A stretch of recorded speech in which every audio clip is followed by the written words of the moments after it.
bienvenue pour cette cinquième table ronde pour la Web TV aujourd'hui à Metz. Et nous allons parler d'un sujet qui est éminemment d'actualité puisqu'on va parler d'écologie et de climat. Dans quelques jours, le 30 novembre pour être précis, la COP21 va démarrer à Paris et nous allons traiter de ce sujet et en particulier le rôle des collectivités, le rôle du groupe La Poste dans ce domaine et puis aussi celui de la société civile. Donc se réunit autour de ce tableau Marianne Isler qui est vice-présidente à la communauté de l'agglomération de Metz Métropole, Madame Christine Barguin qui est la directrice de la responsabilité sociale et environnementale du groupe La Poste, et Bernard Kirkinger, voilà, qui est membre du CESE, j'y suis arrivé, j'ai répété ce matin à plusieurs reprises, mais ça y est, on y est arrivé, du CESE national, il faut le préciser. Alors, honneur aux dames, Marianne Isler, Metz Métropole, l'écologie, le climat, vous faites quoi ? Énormément de choses, mais comme beaucoup, évidemment, pas suffisamment. Ce qui a marqué Metz Métropole, c'est vraiment la mise en place d'un réseau, l'ETAM, transport en commun. C'est-à-dire que là, quand même, on voit que les élus se sentent responsables par rapport à ce qui se passe au niveau global.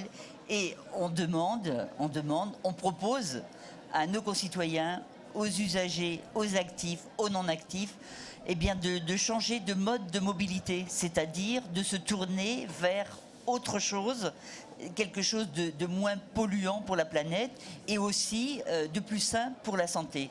Donc les transports en commun, le MET comme on l'appelle, avec le Métis qu'on vient visiter à travers le monde entier. Hein. Nous avons des délégations qui viennent voir ce fameux Métis. Donc c'est pour désengorger, mais c'est surtout pour permettre de réduire les gaz à effet de serre.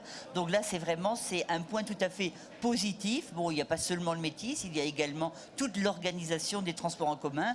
Aujourd'hui, je crois qu'on peut dire sur Metz Métropole que nous avons mis à disposition de nos concitoyens, des usagers, un bouquet mobilité qui leur permet de changer de la simple voiture. Alors Métis, c'est maintenant il y a 2 ans, hein, c'était en octobre 2012. Vous avez pu mesurer l'effet Métis, éventuellement une baisse de l'empreinte de CO2, une augmentation du trafic au détriment de la voiture, c'est mesurable ? Disons que ce qui est mesurable, c'est le diesel qu'on utilise en moins par rapport à des transports traditionnels de diesel pour nos bus. Donc vous savez que c'est un système hybride qui fonctionne au diesel et à l'électricité. Et donc l'électricité qui est utilisée, c'est du CO2 en moins. Donc ça se calcule. Ça se calcule aussi en diesel en moins. Mais ensuite, l'effet, ça va vous faire rire, l'effet sur nos usagers est mitigé parce qu'en fin de compte, le succès de Métis rend notre ville beaucoup plus simple au niveau des transports, beaucoup plus facile. Et donc on a l'impression, là en ce moment, avec en plus la baisse du coût du carburant, eh bien que nos concitoyens recèdent un peu à la facilité et reprennent plus facilement leur voiture personnelle pour se déplacer. Donc vous voyez... Que faudrait-il faire ? Eh bien, il faut continuer tout simplement à sensibiliser les gens. Il faut vraiment que chacun se sente personnellement co-responsable. Il n'y a pas les grands, les vilains, méchants pollueurs. On est tous aujourd'hui sensibilisés à la question. Donc, et il faut qu'on se demande qu'est-ce que je fais pour la planète, pour réduire les gaz à effet de serre, pour réduire la pollution et pour assainir l'air, parce que c'est aussi une question de santé publique. Et ça, c'est très important et on n'en parle pas suffisamment. Mais le coût de la sécurité sociale, le coût de la pollution, ça, par contre, on ne sait pas le mesurer aujourd'hui. Il y a un rapport qui a été réalisé, je crois, au Sénat, qui montre une somme phénoménale au niveau du coût de la pollution. Donc aujourd'hui, il faut se poser globalement au niveau de la société cette question du coût de la pollution. Donc voilà, c'est de la sensibilisation et de montrer dans les écoles, dans les entreprises, partout, comme ici, que l'environnement, ce n'est pas seulement une question d'écologie politique comme on voulait le faire croire, mais ça va bien au-delà. La planète, nous en avons une petite, c'est une petite bleue, et donc il faut vraiment se rendre compte qu'il n'y a, comme le dit Ban Ki-moon, il n'y a pas de plan B pour la planète, il n'y a pas de planète B aujourd'hui, donc nous devons tout mettre en œuvre à tous les niveaux de décision, que ce soit au niveau local, que ce soit au niveau régional, au niveau national, européen et planétaire comme à l'ONU. Eh bien, nous devons tous aujourd'hui se sentir impliqués et soi-même s'intéresser à la question et se dire: est-ce que je fais quelque chose aujourd'hui, par exemple? Qu'est-ce que j'ai fait pour la planète? Alors, vous parliez d'un volet préventif, de sensibilisation, de communication, mais bon, vous êtes une représentante, vous êtes élue à Metz Métropole. Est-ce qu'il ne faut pas aller plus loin, intervenir réglementairement? À Paris, sur certains jours de pollution, certains types de véhicules sont interdits. Est-ce qu'il ne faut pas y mettre aussi un volet législatif ou réglementaire pour peut-être aller encore plus loin? Parce qu'effectivement, vous le soulignez très justement, la baisse du prix du pétrole encourageait peut-être les gens à reprendre la voiture. Est-ce qu'il ne faut pas aller plus loin? Déjà, nous avons les moyens de faire des choses. Alors déjà, faisons ce que nous autorise la loi. Par exemple, lorsqu'il y a des pics de pollution, eh bien, il y a tout un tas de possibilités pour agir, pour inciter nos concitoyens à prendre les transports en commun, à marcher, à prendre la bicyclette, etc. Donc il y a déjà des choses qui existent. Mais évidemment, aujourd'hui, et ce salon aujourd'hui le montre, on n'est pas seulement dans une transition énergétique, on est dans une transition économique. Et personne ici ne peut dire quelle économie réellement sera en place dans 10 ans, dans 20 ans. Mais ce qu'on est sûr, ce ne sera plus la même économie. Parce que dans le cadre de nos échanges, nous devrons intégrer, nous le savons depuis une vingtaine d'années, nous ne le faisons pas, mais aujourd'hui, nous devrons intégrer ce qu'on appelle le volet social et le volet environnemental pour mettre en place une économie durable, une économie équilibrée sur les territoires, équilibrée en Europe. Et ça, au niveau de Metz Métropole, ce sont des choix politiques qui sont encore aujourd'hui, comme partout ailleurs, difficiles à porter. Alors ce que vous nous dites, c'est qu'on n'est pas forcément obligé d'opposer écologie et économie, qu'on peut trouver un système... Oh, vous savez, il y a plus de 20 ans, on disait déjà l'écologie, c'est l'économie de demain. Et c'est plus que jamais la vérité. Très bien, merci. Maintenant, on va parler du groupe La Poste et on a la chance d'avoir parmi nous la directrice de la responsabilité sociale et environnementale du groupe La Poste. Alors, dans ce domaine, quelles sont les avancées, les projets, les réalisations du groupe La Poste dans ce domaine? Alors, le groupe La Poste travaille avec les 15 grandes métropoles françaises pour allier au volet personnes le volet livraison, puisqu'on oublie, on attend beaucoup du concitoyen, mais il y a aussi tout ce qui est livraison qui se développe avec le e-commerce en plus, donc qui est aussi au niveau du centre-ville, comme le disait madame, une source de pollution non seulement de CO2, mais aussi de gaz toxiques et de particules, qui sont les plus nocifs pour la santé. Donc aujourd'hui, nous avons lancé dans le cadre de notre grand projet prioritaire logistique urbaine un travail avec les 15 grandes métropoles françaises pour diminuer en fait ces impacts et livrer à l'intérieur de la métropole en mode à faible émission. Donc vous connaissez tous l'engagement du groupe La Poste auprès du véhicule électrique, mais c'est aussi en mode piéton, en vélo électrique. Jacques Perrier nous en a montré un ce matin sur scène. Et puis le véhicule utilitaire léger, et nous sommes en train de réfléchir à des véhicules à faible émission et nous en testons quelques-uns comme le Mouville, etc. pour développer sur le colis qui est à plus faible emport et où le VUL n'est pas adapté. On réfléchit au trajet, à la concentration des trajets, et on développe des nouvelles offres. Donc, comme nos nouvelles offres notamment, c'est un secteur qu'on n'avait pas investi, qui est le secteur du frais et du froid, sur lequel on vient de sortir une gamme de produits qui s'appelle Chrono Food, au travers de 2 produits, Chrono Fresh et Chrono Freeze, vous traduisez de même. Donc ça, c'est le premier engagement important qui est visible avec les collectivités territoriales. Après, au niveau national, on s'est engagé à diminuer nos gaz à effet de serre, y compris avec nos sous-traitants. Donc c'est vraiment dans l'ensemble de la bulle de l'écosystème sur la Poste de moins 15% entre 2013 et 2020. Nous avons la volonté de garder en fait ce niveau, d'être les pionniers mondiaux dans le véhicule à faible émission. Et depuis, nous avons l'engagement de nous alimenter en électricité 100% renouvelable. Et depuis le 1er octobre, on a pu passer tous nos tarifs professionnels, gros consommateurs, en électricité à garantie d'origine renouvelable, ce qui fait qu'aujourd'hui, 1300 bâtiments sont alimentés en électricité 100% renouvelable et ça fait 66% de notre consommation d'énergie. Bravo. Voilà. Vous vouliez réagir ? Oui, je dirais même qu'au niveau des salariés, nous avons aussi mis en place un plan de déplacement entreprise donc, qui permet d'obtenir un petit plus aux salariés qui souhaitent se déplacer avec les transports en commun. Donc il faut le dire, je crois que peu de salariés le savent, c'est-à-dire que c'est l'entreprise qui paye, qui prend en charge 50% du coût du transport, du ticket, du transport en commun bien sûr, et puis Metz Métropole rajoute 10%.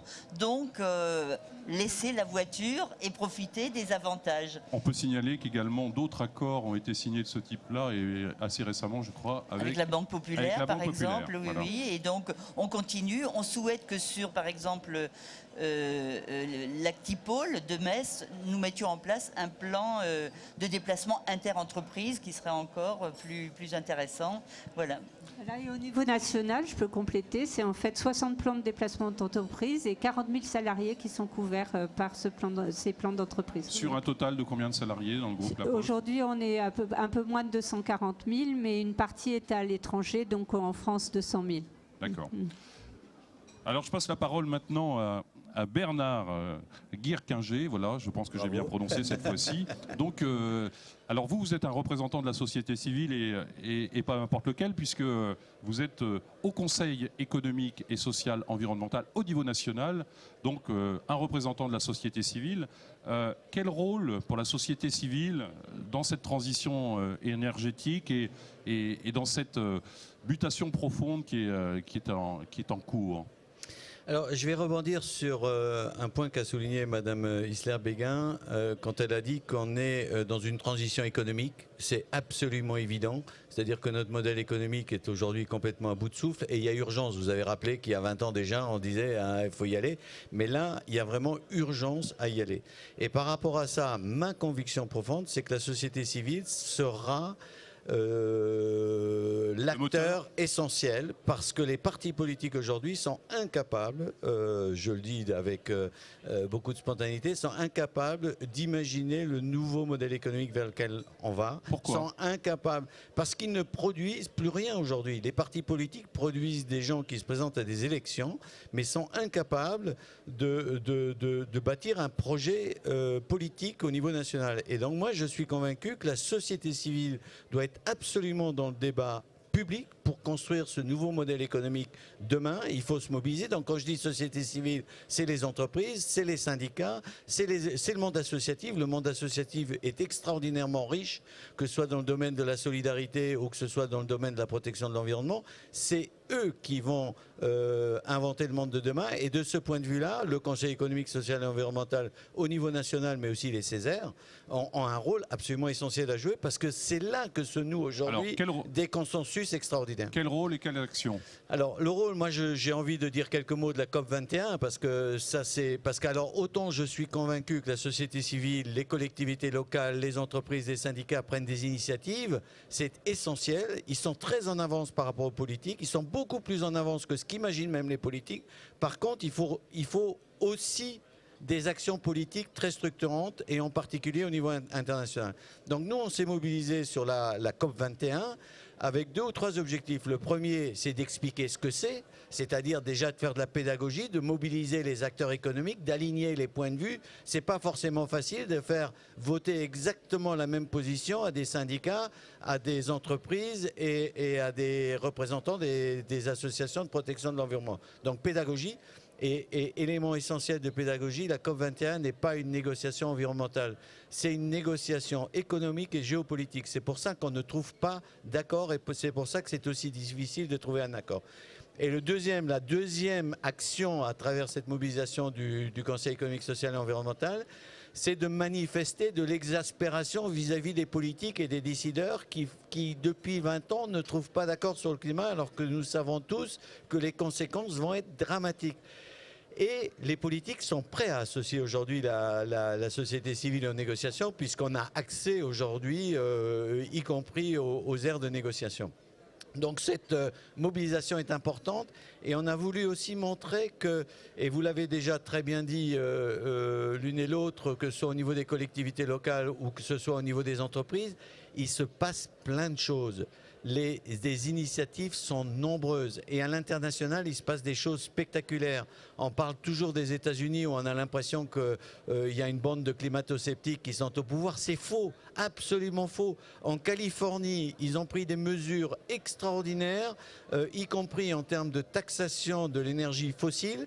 Et c'est pas par hasard qu'aujourd'hui, tout ce qui se passe sur les voitures électriques, la partie la plus innovante se passe en Californie et tout ce qui est stockage d'électricité, aujourd'hui, ça se passe en Californie. Est-ce qu'il faut donner un prix au carbone et avoir une taxation et plutôt taxer effectivement la pollution plus que le travail?